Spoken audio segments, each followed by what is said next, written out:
Welcome to the Tech Egg. Don't get scrambled. Enjoy the video. Begin by gathering ingredients.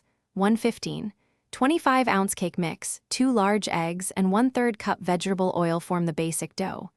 Add 1/4 cup granulated sugar only if you want crisp edges, or skip it for softer centers. Optional add-ins make big differences. Stir in 1 cup chocolate chips, 1 cup chopped nuts, or 2 teaspoons vanilla extract. Preheat the oven to 350 degrees F and line a baking sheet with parchment or a silicone mat. Measure everything with dry and liquid cups so portions are consistent. Start by whisking the 2 large eggs with 1/3 cup oil in a bowl until smooth, then add the 15. 25-ounce cake mix and fold until just combined. Do not overmix. Use a 2-tablespoon scoop to portion dough, placing each mound 2 inches apart so cookies spread without touching. Flatten slightly with a damp finger for more even rise.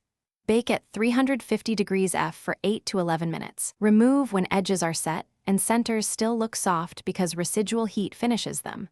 Cool 5 minutes on the sheet, then transfer to a rack. To change texture, substitute 1 egg with 1 egg yolk and add 1 tablespoon honey for chewier cookies, or add 1/4 cup melted butter for richer flavor.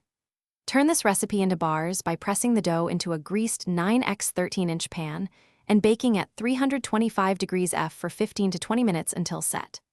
For mix-ins, fold in 1 cup dried fruit or 1 cup mini M&M candies. Store fully cooled cookies in an airtight container at room temperature up to 5 days, or freeze for up to 3 months with parchment between layers.